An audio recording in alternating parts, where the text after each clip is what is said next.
ketersungkuran kekuasaan politik dinasti. PDIP semakin teralienasi, berkoalisi dengan partai-partai kecil dan gurem, P3, PSI, Perindo, dan Hanura. Presidensial threshold itu bagi PDIP tidak menjamin akan mampu meraih kemenangan hat-trick.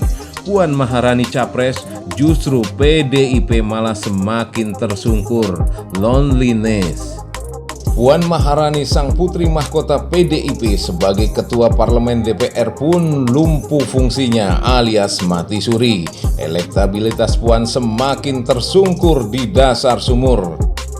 Gantinya dipilih Ganjar Pranowo, capres produk haram cawe-cawe petugas partai Jokowi. Sama terasa sangat berat, takkan mungkin mengangkat ekskavator elektabilitas. Ganjar dicitrakan gubernur gagal memimpin Jateng, provinsi termiskin dengan tingkat upah buruh dan pekerjanya yang paling rendah di Indonesia. Apa daya bro, PDIP jadi mati kutu menentukan pasangan capres-cawapresnya. Sandiaga Uno santer diusung P3, malah dikudeta oleh akar-akar rumputnya. Bayangkan, di seluruh Pulau Jawa sebagai lumbung suara terbesar P3, malah mereka hijrah berduyun-duyun mendukung ke Anies Caimin dan KPP. Pun jika ada wacana Gibran menjadi cawapresnya Prabowo akan ambruk tersungkur babak belur. Prabowo capres hasil produk pelanggaran konstitusional cawe-cawe Jokowi juga. Jika Gibran dipaksakan cawapres sampai harus mengamputasi konstitusi jabatan presiden usia minimum 40 tahun menjadi 35 tahun dengan menjudicial review ke MK. Mencitrakan betapa lembaga hukum pencetak produk judisial itu tidak tulen berganti baju menjadi kuasi kekuasaan mahkamah keluarga, harus manut, nunut, dan nurut kepada sang kakak ipar.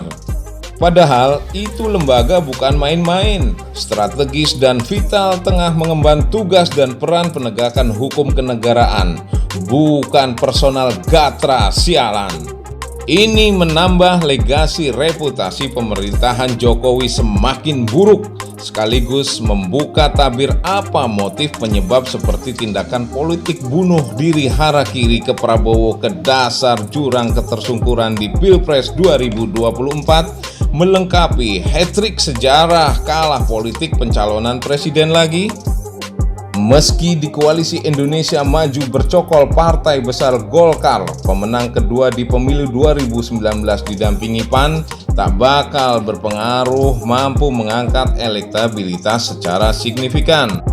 Senasib dengan P3, Golkar dan PAN, bak pohon beringin yang sudah tua renta, bakal roboh tumbang karena di akarnya sudah keropos dan rapuh.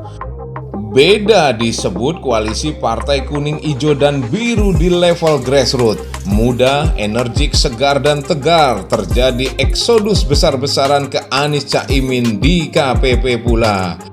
Untungnya di KPP Partai Demokrat hengkang dan AHY tak jadi pasangan Anies. Lihat efek negatifnya. Partai Demokrat dan AHY hanya telah menimbulkan gempa tektonik berkekuatan di atas 5 skala Richter di KPP hanya karena ambisius parah meraih jabatan cawapres. Ada tangan-tangan malaikat di KPP meracik ketangkasan dan kecerdasan ahli strategi politik Surya Paloh, pembelot ulung pahlawan pelawan kekuatan koloni ex-partai oligarki. Keputusannya untuk menetapkan bergabungnya PKB ke Nasdem adalah strategi jitu politik yang telah menghancurkan peta kekuatan politik di koalisi partai-partai ex-oligarki menjadi hazard buram masa depan. Sekaligus menutupi jalan tol itu jadi penuh berkabut tebal, mengaburkan arah haluan kemenangan mereka. Kenapa? Dikarenakan dalil hukum causa prima, penyebab substansial semua kepanikan dan kekalangkabutan mereka itu adalah dikarenakan Puan Maharani, Gibran, dan AHY. Ketiganya adalah representasi kekuasaan politik dinasti.